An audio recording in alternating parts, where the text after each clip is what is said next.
Há muitos símbolos, figuras, ilustrações no modo bíblico de nos dizer a maneira como a gente se relaciona com Deus e como nós estamos transitando do ponto de nos encontramos com o pecado até o ponto que Deus vai nos levar na perfeição e eternidade.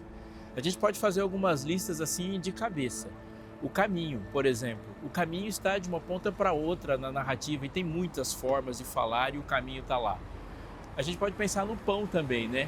Desde o maná até Jesus se colocando como o pão da vida, o pão na Santa Ceia, a alimentação e o quanto os símbolos de alimentação estão na Bíblia. Mas aparece um logo de cara no livro de Gênesis que vai estar de uma ponta até a outra, do primeiro passando por 64 livros e fechando no 66 Apocalipse, que é o rio. Sim, tem muito rio, muito mar, muita travessia entre fronteiras e destaques e navegações e obras de salvação em rios ali. E a gente tem muito, mas muito que aprender dessa maneira como Deus nos chama a pensar no caminho navegando. Não sai daí, está só começando o Fé para hoje.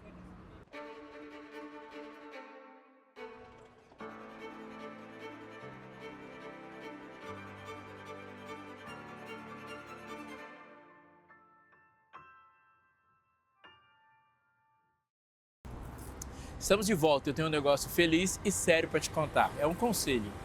Desconfie de amigos que dizem que tudo para eles é importante, o mais importante é Jesus, sem ele falar de Jesus para você. Então eu preciso dizer uma coisa também, que essa é a feliz. A Novo Tempo leva você muito a sério e levando você muito a sério, sabe que a melhor coisa que pode te acontecer é o que aconteceu com a gente, para a gente falar o que a gente fala. É por isso que é com alegria e com seriedade que eu falo para você. Esse guia de estudos à procura da verdade, ele foi preparado para que no seu momento em que encontrar a verdade na Bíblia seja de fato algo real, você tenha um guia que te leve a ter mais profundidade nessa procura da verdade. Sabe o que é o mais legal disso aqui? É que ele pode chegar até a sua casa de forma totalmente gratuita. Não somente o material, como o envio chega até a sua casa de forma gratuita. Você liga para a gente, dos números que estão indicados aqui, manda uma mensagem no WhatsApp ou simplesmente aponta o seu celular para o QR Code. Se você ainda preferir, você pode entrar no nosso site, faz ali um cadastro e de uma maneira super simples, você apenas espera que o material vai chegar até a sua casa. Este e outros materiais estão disponíveis graças a grandes parceiros que nós temos, que são os Anjos da Esperança, e que são aqueles que proporcionam com as suas doações que esse tipo de coisa aconteça. Não perca seu tempo, faça isso o mais rápido possível, porque vai ser muito bom para você e para sua família.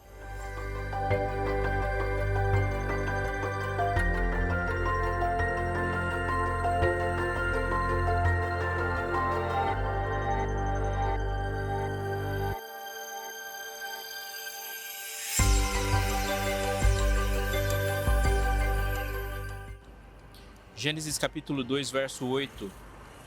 E plantou o Senhor Deus um jardim no Éden, na direção do Oriente, e pôs nele o homem que havia formado.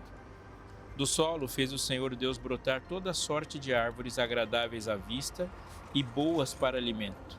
E também a árvore da vida no meio do jardim e a árvore do conhecimento do bem e do mal. Verso 10 diz: E saiu um rio do Éden para regar o jardim, e dali se dividia, repartindo-se em 4 braços. O primeiro se chama Pison, que é o que rodeia a terra de Havilá, onde há ouro. O ouro dessa terra é bom. Também se encontra ali o bidélio e a pedra de ônix. O segundo rio chama-se Gion, é o que circunda a terra de Cush. O nome do terceiro rio é Tigre, é o que corre pelo oriente da Síria. E o quarto é o Eufrates. Há uma descrição do Éden, e a descrição do Éden é tremendamente interessante quando a gente olha que Deus plantou um jardim. E a expressão "e plantou o Senhor Deus um jardim" dá uma singularidade para esse local. E a gente percebe essa singularidade quando a gente vai vendo como que as coisas vão acontecendo a partir da perspectiva de Deus, como ele conta em Gênesis 1 o seu processo criador. Tudo que ele coloca como processo criado ali, ele tem um propósito. E os propósitos vão sendo dados conforme ele vai falando. Então Deus distingue, separa, dá nome e dá uma função. Por exemplo, ao criar os céus, ele separa e dá uma distinção, colocando para ocupar todo o espaço sideral, as estrelas, os astros, e fala, e sirvam eles para, e o tempo é demarcado e eles têm essa função de demarcar. Quando ele cria ervas, ele fala, e sirvam elas para. E quando ele fala especificamente da semente, ele coloca uma outra serventia. Agora preste atenção, porque isso é muito importante para a gente. Tudo que Deus cria, Ele cria dando para essa existência uma função de proporcionar uma nova existência ou alimentar uma outra existência. Essa é a lógica do amor. Todas as coisas que Deus criou, Ele criou em função de outra existência. Assim, o Sol, tremendamente grande, o astro maior e a estrela mais vista desse planeta, existe para proporcionar coisas aqui. De cara, em Gênesis, ela vai descrever. O Sol marca o início e o final de um dia. Ele serve para isso. Ele não existe para si mesmo. Assim, as frutas que dão semente, elas servem para que outras frutas surjam, para que novas vidas surjam. Uma lógica: vida existe para proporcionar novas vidas. Deus vai chegar e vai dizer para este homem: cresça, multiplique, encha a terra. O sopro de vida no homem existe para que essa vida nele produza novas vidas. Há uma lógica divina que se segue inalterada, independente do pecado. Vida existe para proporcionar novas vidas, para enriquecer novas vidas, para alimentar novas vidas, para fazer gerar novas vidas. Então a gente chega no centro do jardim e vê a árvore da vida. A árvore da vida era um sinal muito claro de dependência de Deus. O homem deveria se dirigir à árvore da vida e apanhar esse fruto e comer. Sim, não há pecado, não há limitações próprias do pecado e não há morte, mas há um símbolo de que uma vida existe a partir de um outro elemento externo. O homem tem que buscar uma vida, ele não busca a vida em si mesmo, ele busca uma vida externamente, ele tem que estender a mão para que a vida aconteça nele. Mas a árvore da vida nasce sendo irrigada por um rio. E há um rio que se divide em 4 braços. O texto diz que o rio se divide em 4 braços e o rio que proporciona vida no Éden vai proporcionando vida em todo o planeta. A árvore da vida é irrigada e todas as árvores do jardim são irrigadas e nutridas pelos rios que nascem. Há um rio no centro do Éden, o rio que leva a vida do Éden, do local de encontro, para todo o restante do planeta. Portanto, para chegar até a árvore da vida, há um caminho no Éden. O caminho para chegar à árvore da vida é um rio da vida, que Deus vai dizer nos próximos capítulos mais significados do que ele realmente é, o rio da vida.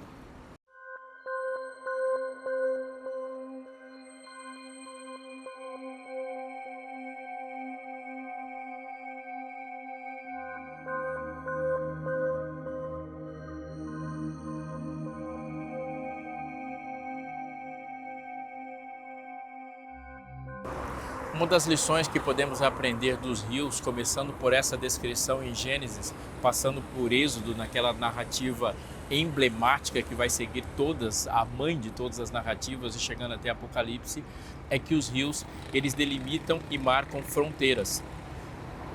Não apenas fronteiras geográficas, elas são fronteiras simbólicas e depois elas vão simbolizar exatamente aquilo que nós somos e que posição a gente ocupa na nossa espiritualidade, ou melhor, mais do que espiritualidade, uma definição mais concreta na nossa relação com Deus. Quando a gente olha para a descrição do Éden, esse jardim no Éden, ele tinha seus limites. E o limite extremo é o rio que circunda toda a terra de Cush. A gente observando um pouco mais, Cush é um nome dado para a Etiópia. A Etiópia está no centro da África, não é a Etiópia política como a gente conhece hoje, que depois de muitos movimentos geopolíticos da história, está restrito a algumas fronteiras. A Etiópia, podemos inferir, era bem maior do que a de hoje e ela se refere a uma parte muito grande da África. Esse grande rio que circunda toda a terra de Cush pode muito bem ser o rio Nilo. Muitos creem, eu creio que esse rio é o rio Nilo, nascendo quase lá no centro da África e desembocando lá no norte da África, no extremo norte, cortando todo o Egito. E o outro extremo é o rio Eufrates. Então a gente pensa nessa área do Éden que vai do meio da África, ali indo para a região nordeste da África até a Mesopotâmia. Isso é Éden. Os outros rios, a gente consegue identificar como o Tigre, mas o que circunda a terra de Havilá, a gente vai ter um pouquinho mais de dificuldade. A verdade é que esses rios fazem fronteira. Então, o Eufrates é um extremo que marca o que é Éden com o que não é Éden. No livro de Gênesis, capítulo 15, quando Deus fala com Abraão, ele diz: a sua descendência dê essa terra, desde o grande rio do Egito até o Eufrates. E ali o rio que circunda toda a terra de Cush vai ter um nome, o grande rio do Egito. O grande rio do Egito, conhecido por todos ali, obviamente é o Nilo.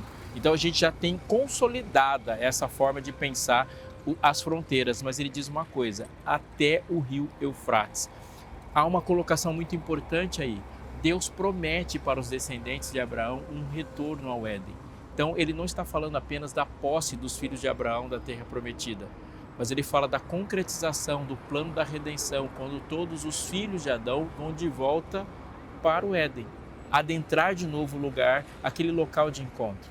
E o Eufrates é um limite entre o que é Éden e o que não é Éden, e a gente entende que a gente passou do Eufrates quando saímos de lá. Quando a gente vai lá para o livro de Apocalipse, há uma descrição falando da quinta e da sexta praga, de uma força que vem contra o povo de Deus. E eles estão da além do Eufrates. Quando o texto fala disso aqui, ele deixa bem claro que o Eufrates é o limite entre o que é Israel do que não é Israel, do que é povo de Deus e o que não é povo de Deus. Então o rio ali é um limite entre o que é o povo de Deus e os seus inimigos. O texto descreve que esses inimigos estão sendo segurados pelos 4 anjos que empurram para além do Eufrates uma força que vem para atacar o povo de Deus, e o texto diz: segura até que selemos na testa os servos do nosso Deus. Há algo muito importante ali, e o que ele diz sobre o rio é que Deus delimita coisas para o seu povo. Delimitação, santificação e uma área de atuação sempre são muito importantes, porque o que caracteriza o povo de Deus é como um lugar, a santidade daquilo que faz ele ser identificado. Assim, o sair de perto, o sair do lugar é um símbolo que a Bíblia usa o tempo todo para dizer de como as pessoas se deslocam de onde elas deveriam estar. A gente remete pensando nisso quando Deus fala: e plantou Deus um jardim. Isso significa que a presença de Deus na nossa vida, que é a realidade do que o símbolo diz, é muito grande quando a gente pensa que o lugar certo para estar é onde Deus está. Então esse deslocamento, muito mais que um deslocamento geográfico, é sair de perto de um encontro. Presta atenção. A primeira pergunta que Deus fez na Bíblia para esse homem perdido é: onde estás? E muito mais hoje do que significar onde está em relação ao Éden, é onde ele está em relação a Deus. Deus está muito mais preocupado com os passos que você deu em relação a Ele do que qualquer outro passo que você deu na vida. Não estar onde Deus está é passar do limite do Eufrates. Esse símbolo de sair de perto do lugar onde Deus colocou você para estar. E a pergunta: onde é que Deus colocou você para estar? Não tenha dúvida, Deus colocou você para estar perto dele.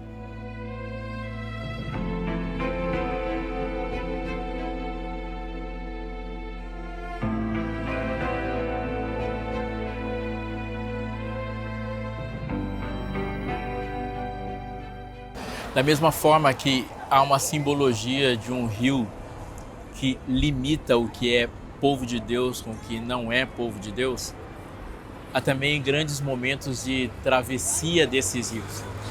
E dentre muitas coisas impressionantes, a gente pode lembrar de algumas delas. A primeira é que não é necessariamente um rio, mas quando o povo sai do Egito, ele atravessa o mar. É interessante notar que ele já está fora do Egito, mas antes de atravessar o Mar Vermelho, a libertação de fato não aconteceu, porque é naquele mar que não apenas eles passam de um lugar para o outro, mas é naquele mar que o inimigo morre, o que nos chama a atenção e nos leva à compreensão de uma coisa muito importante. Antes mesmo, ou antes de o mal de fato morrer, ou o inimigo personalizado que traz em si a simbologia desse mal morrer, ninguém está salvo, e ele morre no rio. Interessante também pensar que ele morre no Mar Vermelho. Lá na outra ponta da Bíblia, quando as coisas se concluem no livro de Apocalipse, o Mar de Fogo, o Mar Vermelho, é o lugar da morte de Satanás e de todos aqueles que o seguiram e dos seus agentes que causaram sofrimento em todo o povo de Deus. Faraó morre ali e o cântico só é dito mesmo, cantado, celebrado de fato, quando o pecado ali e o símbolo da opressão, da escravização e de uma vida sem propósito desaparece. E o que nos faz compreender umas coisas importantes sobre salvação e redenção. Nós estamos aqui sendo alvo do processo de redenção da parte de Deus, ou seja, fomos infectados pelo pecado e ao ser infectados pelo pecado, Deus nos livra dessa infecção que nos afeta de dentro para fora. Mas a salvação é para todo o universo, porque enquanto o mal existir, há uma ameaça para o universo. E quando o mal deixa de existir ali afogado no mar de fogo, é que o universo pode cantar uma salvação. Mas tem mais uma coisa mais importante do que isso. Passaram ali e entraram naquele país, o Egito, um grupo de familiares, 70 pessoas, que cresceram ali, mas os que atravessaram o mar foram 2,5 milhões de pessoas aproximadamente, e esses números podem variar conforme o método que você usa para fazer a conta, mas uma coisa é verdade, houve um milagre de uma intervenção divina que abriu o mar para o seu povo passar. Muitas canções foram faladas e cantadas disso, muitas canções foram compostas, muitas poesias, muitas expressões, e eu não sei se é possível você passar por algum momento onde se fala da Bíblia e em algum momento isso não for mencionado. Por quê? Porque fala de um fato real, onde Deus intervém para que o seu povo passe pelo mar das dificuldades, pelas barreiras que se levantam diante do propósito divino. O mar abriu para que um povo inteiro, uma nação inteira passou. Isso me emociona, mas vai me emocionar mais ainda quando eu vou um pouco para frente na história e vejo 2 homens de Deus, Elias e Eliseu, que caminham para um momento dramático da sua história, onde Elias e Eliseu vão se despedir. E antes dessa despedida, eles têm que passar pela água. Não é um mar, mas é uma barreira. E não tem como, eles não vão desviar de um rio, eles vão ter que passar pelo rio. E ali, num toque, Deus abre. Deus cria uma passagem, Deus solidifica o solo para que 2 homens de Deus passassem. O mesmo poder que abriu o mar para que 2,5 milhões de pessoas passassem, é o poder que abre o mar para 2 pessoas passarem apenas. Isso é muito impressionante, porque aquele Deus que age no coletivo, que age para o povo, ele age também para os seus quando eles estão ao seu serviço. Mas a história não termina aí. Eliseu volta sozinho depois que Elias é levado ao céu. E quando ele volta, ele tem que passar pelo rio. E ao passar pelo rio, ele faz uma pergunta super importante: onde está o Deus de Elias? E ele passa pelo rio, um só. O Deus que cria uma passagem pelo mar para que 2,5 milhões de pessoas passem, também cria uma passagem pelas águas para que 2 pessoas passem. Mas esse mesmo poder é capaz de criar uma passagem pelo rio para que 1 pessoa apenas passasse. O Deus que age pelo povo todo, que age e atua no mundo todo, que atua sobre os filhos dele, que atua sobre experientes na fé, atua também criando passagens e abrindo possibilidades para 1 pessoa só. Ele abre o mar para o povo e abre o mar para você também. Ele cria uma passagem no rio também, e agora Eliseu volta sozinho. Deus dos rios e dos mares, ele muito mais do que criar fronteiras e mostrar qual é o limite entre o que é dele e o que não é dele, o que é do povo dele e o que é seus inimigos, ele também derruba barreiras para que o seu povo avance, mesmo que quem representa esse povo seja apenas 1 pessoa, mesmo que seja apenas você.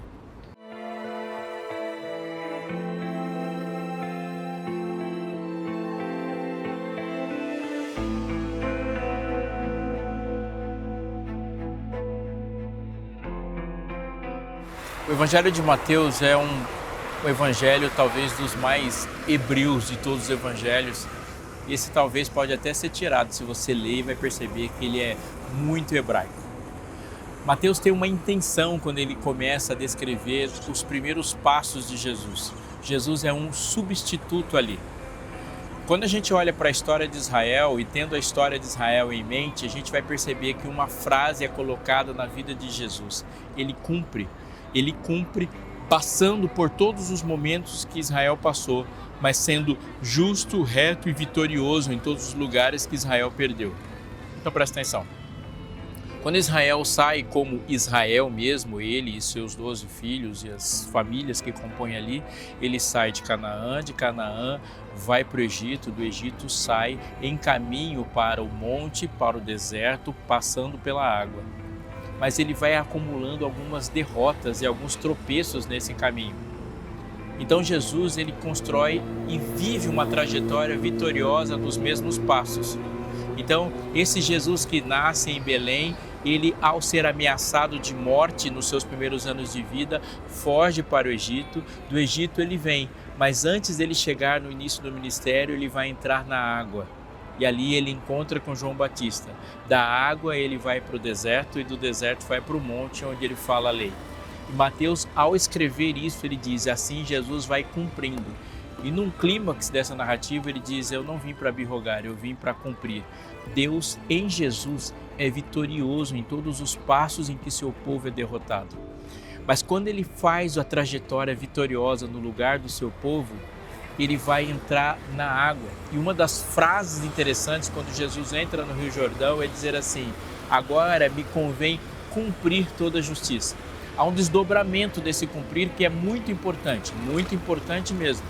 Porque as pessoas que se batizam hoje, elas são batizadas e o batismo é um símbolo de remissão dos pecados, de entrega e um novo nascimento. Um novo nascimento do qual Jesus não precisava ter. Jesus nasceu perfeito, viveu perfeitamente, não havia pecados para ele se arrepender, mas ele entra na água e ele diz, convém cumprir. E essa palavra cumprir tem o mesmo significado do que todos os outros textos de Mateus, porque quando Jesus cumpre, ele está fazendo os passos vitoriosos que nós, que fomos derrotados, podemos adquirir a vitória dele. Então, Jesus ele se batiza, na verdade, dando-nos um exemplo de que não podemos segui-lo sem entrar na água. Quando Jesus entra no rio, ele está dizendo, entre no rio também. E quando ele entra no rio, ele cumpre a função ali, sendo batizado no lugar de todos aqueles que não puderam ser batizados. Note bem, Jesus é batizado no lugar de todos aqueles que não puderam ser batizados. Aqueles que podem, devem necessariamente obedecer essa ordem. Mas o que tem de maravilhoso e importante nisso? É que a trajetória de um novo nascimento, quando ele se declara como o caminho, passa por entrar com ele no rio. Jesus entrou no Rio Jordão. Há aqui uma nova dimensão dos rios na Bíblia. Há um rio que delimita o que é Éden, o que não é Éden, o lugar onde o povo de Deus está, do que não ele está, e é a limite entre Israel e seus inimigos. O rio também é o lugar da passagem, do avanço, o caminho para a terra prometida. O rio também é, na Bíblia, o momento onde Deus cria possibilidades de avanço, quando Jesus coloca pontes e o povo passa em terra seca. Ali ao rio atravessar, ou romper fronteiras. Mas o rio volta a ser um caminho. Sim, quando Jesus entrou na água, ele inaugura a porta de entrada. E por favor, presta atenção. Ele disse, eu sou o caminho. E infelizmente muitas pessoas estão compreendendo o caminho que Jesus disse ser, sem completar a frase que ele falou.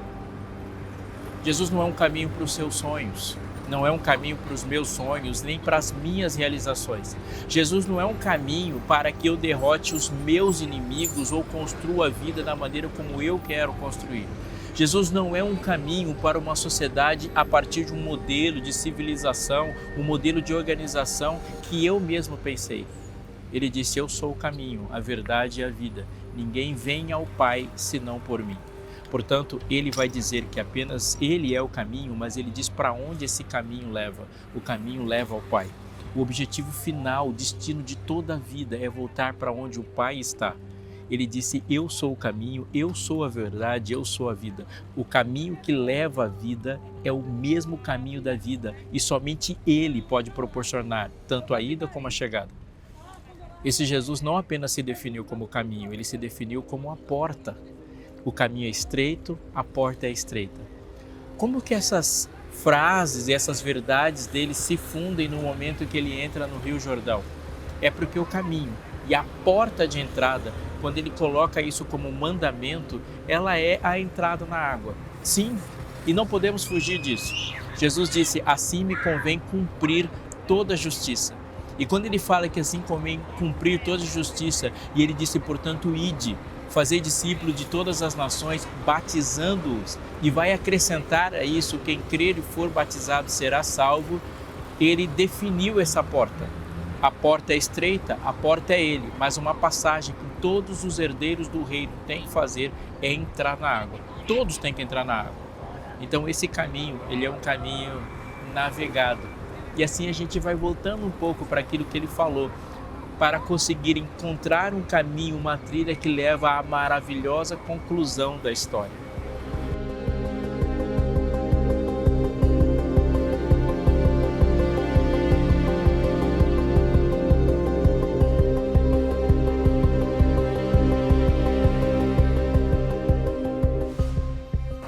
O último capítulo da Bíblia, Apocalipse capítulo 22, verso 1 diz: Então me mostrou o rio da água da vida, brilhante como cristal, que sai do trono de Deus e do Cordeiro. No meio da sua praça, de uma e outra margem do rio, está a árvore da vida, que produz 12 frutos, dando seu fruto de mês em mês, e as folhas da árvore são para a cura dos povos. Nela nunca mais haverá qualquer maldição. Nela estará o trono de Deus e do Cordeiro, e os seus servos o servirão. Contemplarão a sua face, e na sua fronte está o nome deles. Então já não haverá noite, nem precisam eles de luz de candeia, nem luz do sol, porque o Senhor Deus brilhará sobre eles e reinarão pelos séculos dos séculos. Eu, desde criança, ouvi muita gente dizer e marcar encontros na árvore da vida. Isso é emocionante. A eternidade começa com a árvore da vida e a eternidade traz algo do passado perfeito. No passado perfeito, a nossa vida não provinha de nós mesmos, mas do estender a mão, num símbolo de dependência de Deus ao reconhecer que a vida vinha de fora. Adão tinha que comer do fruto para se manter vivo. Então podemos concluir que o homem não morre porque apenas comeu do fruto da árvore do conhecimento do bem e do mal. O homem morre porque não come mais do fruto da árvore da vida. Mas, a partir daquele momento na descrição, Deus estabelece um caminho que nos leva de volta a comer o fruto. E o caminho é ele. Olhando para a geografia do Éden, a gente pode perceber que o caminho para chegar até o fruto da árvore da vida são os rios, que da árvore da vida se repartiam em 4 braços, cobrindo a terra toda. Portanto, em qualquer ponto da terra, alguém acharia o caminho para a árvore da vida, entrando em qualquer um desses rios. Jesus se descreve como o caminho, e um dia ele diz: eu vou abrir para você um caminho, quando ele entra na água e diz: me segue. E todos aqueles que o seguem entram na água também, entram no rio. O rio é o caminho para que a gente tenha o ponto de encontro na árvore da vida futura, porque é o rio da vida que leva até a árvore da vida. Isso significa, amigo, que as despedidas de fato acabam quando a gente encontra o caminho para a árvore cujo fruto nos impede de despedir-nos novamente, o fruto da árvore da vida. Todos aqueles que lá na Cidade Santa quiserem achar o caminho da árvore da vida vão entrar no rio e chegar lá. Aliás, todos aqueles hoje que querem encontrar o fruto da árvore da vida devem entrar na água. Entre na água, você achará o caminho.